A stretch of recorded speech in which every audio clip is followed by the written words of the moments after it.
Aloha mai kako. My name is Kekai Kalani Naone. I am here to introduce myself to everyone.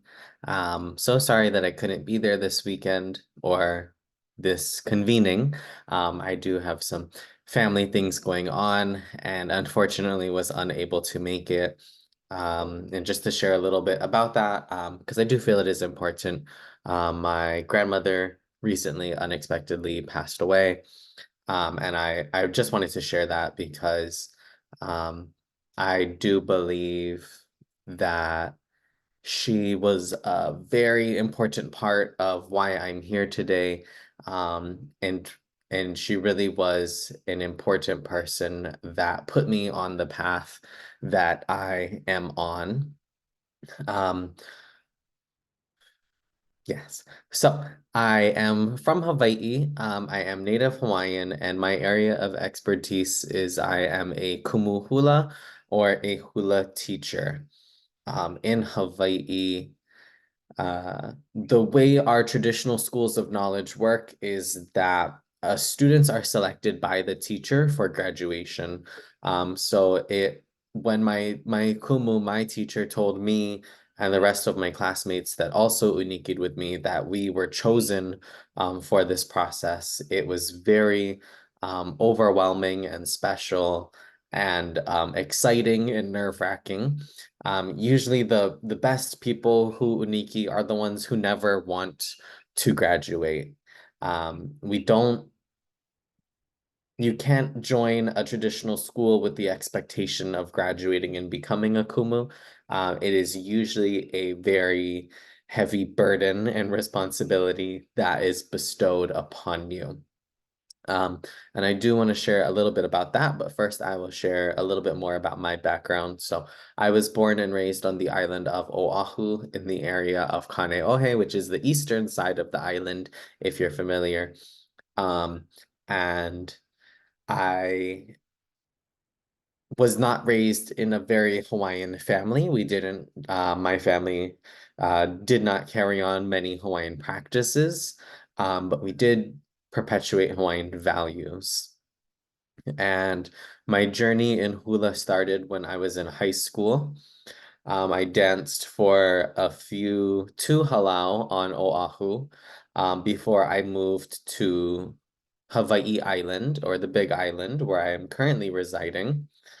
And I came here for college to get a degree in Hawaiian language and literature at Kahakaula o Ke'alikolani, which is the Hawaiian language college at the University of Hawaii at Hilo.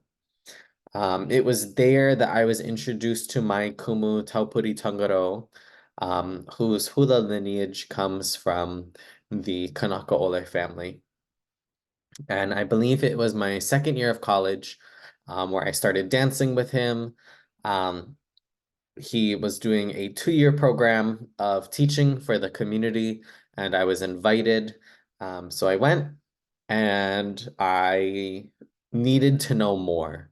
And so me and a select group of other people kind of had side conversations about how we could continue that journey of learning. And, you know, we have this thing called the coconut wireless over here, where if you talk, people know about it. And so he knew that we were kind of interested in continuing learning.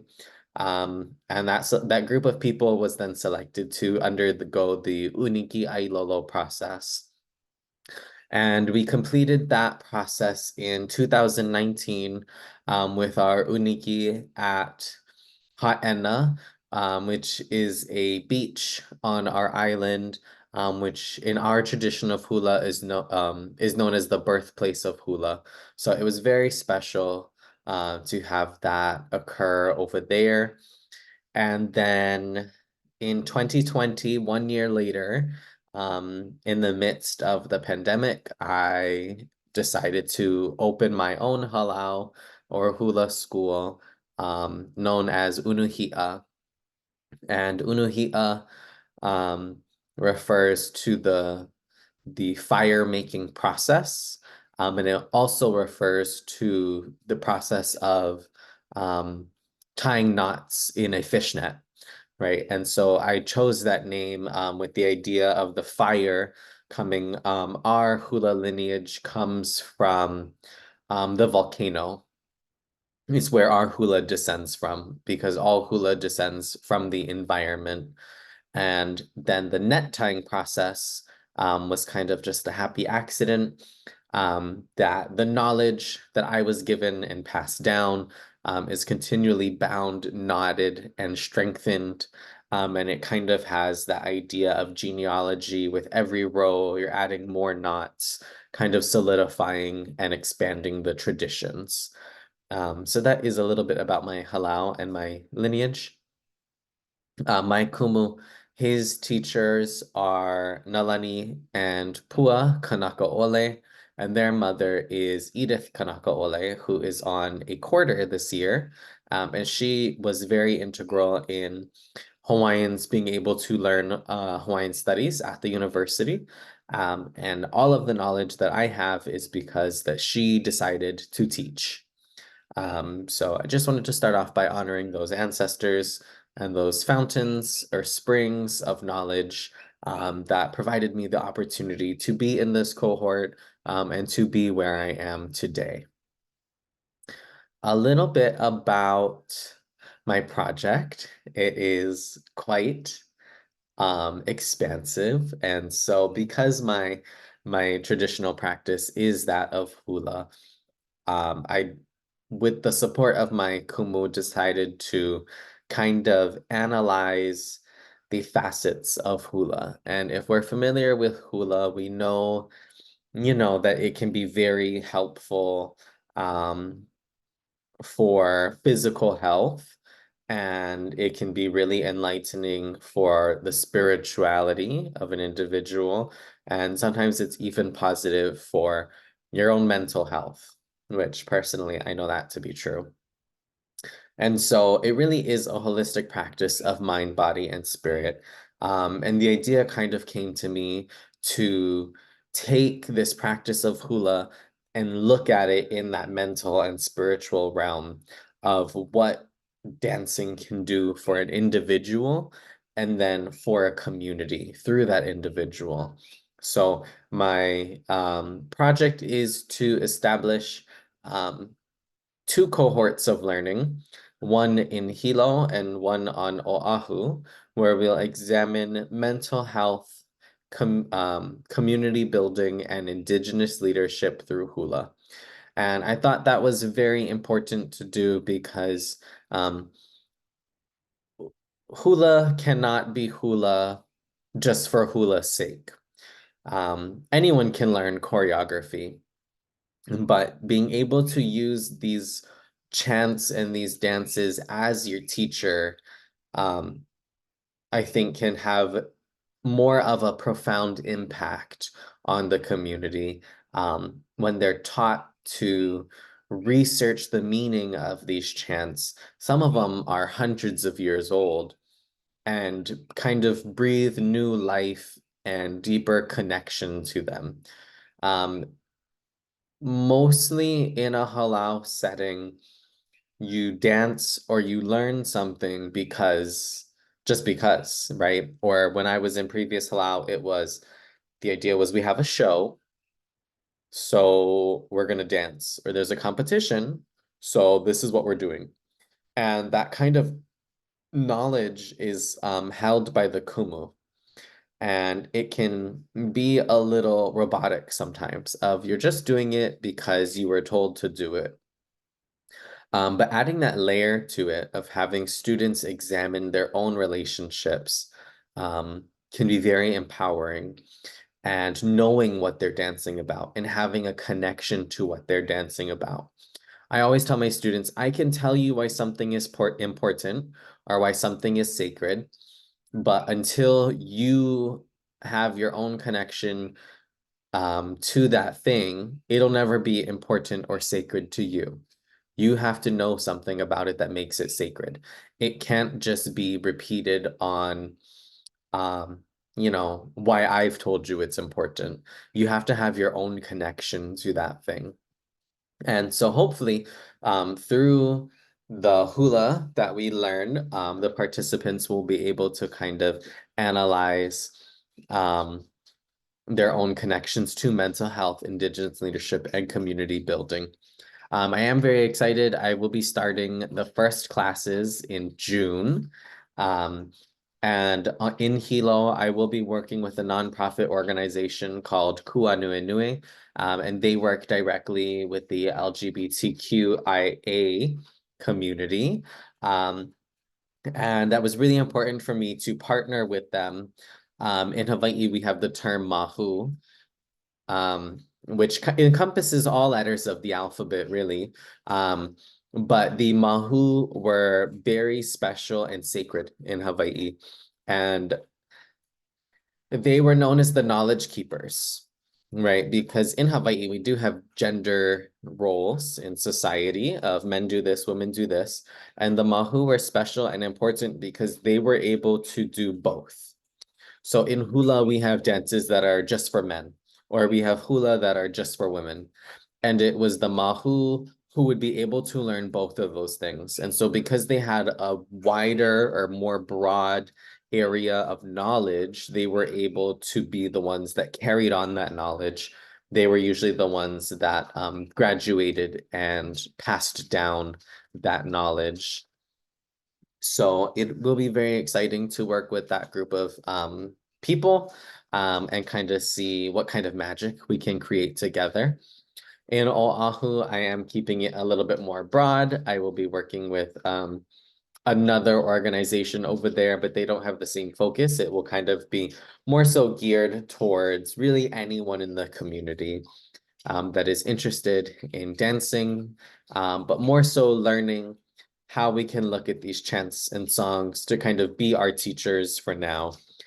Because a lot of these songs are born in antiquity and are hundreds of years old, it's important that we establish our own connection and understanding to them so that they can continue to be relevant because we don't live the same lifestyle as when they were written or choreographed.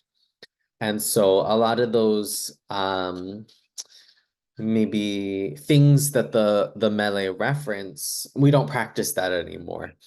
And so we have to find a way to kind of reorient ourselves and maybe translate a little bit differently what that meaning is so that they can continue to be relevant. If it doesn't have a function in our society, it's very easy for us to lose it. So I think it'll be really nice. I did want to share one chant with everybody and then kind of give a glimpse into that process of what I'll be doing. So this chant is called Holo Mai Pele, and it talks about the migration of our volcano deity to Hawaii.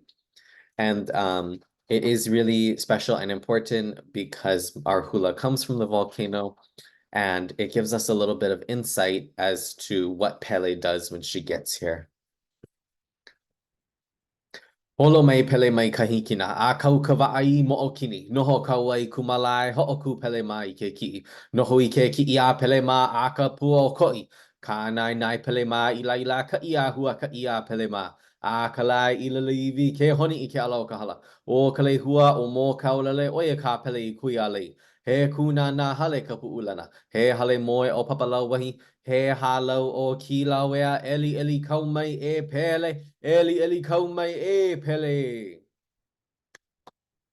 So that is the shortened version of the chant. Usually the longer version takes maybe 5 to 10 minutes to chant, depending on speed and how much you can control your breath.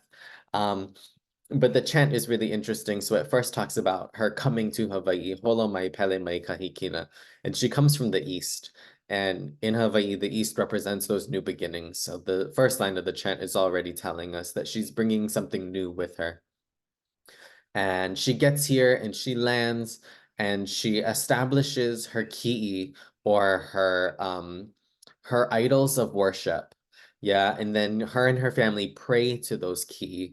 So that is telling us that religion or spirituality is the most important thing when you're traveling and you're establishing yourself at a new place or space. It's that spirituality or religion that people use, that Pele used to anchor herself, right? Being in a new location.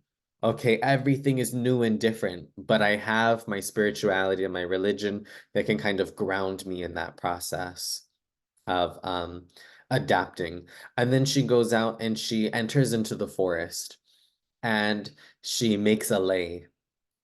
And that little section kind of, we can look at it and saying that she is now becoming attuned with her new environment, right? She has to understand this environment that she's in to be able to make a lei.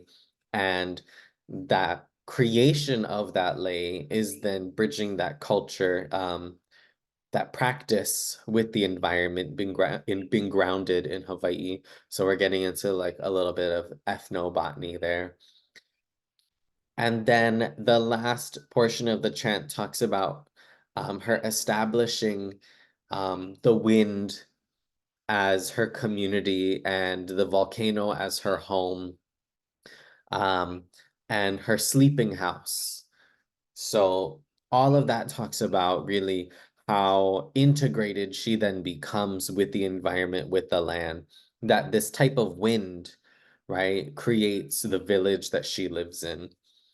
And so when we look at that part, we can kind of say that, she establishes her spiritual connection, she establishes her environment or her connection with the environment to the land, and then she becomes a part of the land. Her sleeping house was established, which is very important because dreams are where, in a Hawaii mindset, the dreams are where our knowledge comes from. The dreams are also a way for us to communicate with our ancestors and receive knowledge and guidance in that way. And I wanted to share that chant to kind of give a little bit of an idea of what my work is going to look like, and hopefully provide a framework for everyone else if you feel so interested, um, to kind of examine your own processes through this type of lens of a modern interpretation of function of our traditional practices. I know for a lot of people, it doesn't seem maybe appropriate to kind of analyze our traditional chants in this way, but it is one way for personal of how we can build our own relevance and connection to these things. And there are people in the community who say, the chant means what the chant means, and that's it, and leave it alone. And that's great, and we should do that, but we should also kind of personally examine those things. And if this chant is the only thing I ever learned, how can that be my teacher? Other than knowing that Pele comes to Hawaii and sets up her idols and makes a lei and says this wind is her community. Okay, that's great, but for me, I think it's very important to kind of translate that into our own lives and our own work that we do. So hopefully at the next meeting or so, we can kind of get an opportunity to look at, each of our own practices and maybe a story or something like that. And how do we put ourselves into that story? I think they become a lot more alive and powerful when we're able to see ourselves inside that chant. We look at that chant and we say, what if you were Pele? What do your idols look like? When she makes a lei, what plant would you use if you were in that position? What wind is your community? Um, and yeah, that's pretty much that about that chant. So I'm very excited to continue on and start these classes and kind of see where that journey takes me. I am looking forward to meeting all of you very soon. Um, I don't Sorry, I had to pause. I wanted to make sure I didn't go over my time before I head on another tangent. Um, I forgot to mention I am a teacher by day. I work at the community college, so it is very easy for me to just talk and talk and talk, as it is my job. So I try not to do that too much. But I look forward to hearing about everyone's projects and hopefully maybe setting up a separate meeting with everyone or whoever is available to join outside of the convenings to kind of just catch up and see how all of our individual projects are going. One thing that was really important for me when I was notified that I was um, a fellow was to kind of see how I could be of service and help everyone else that is also in this cohort this year.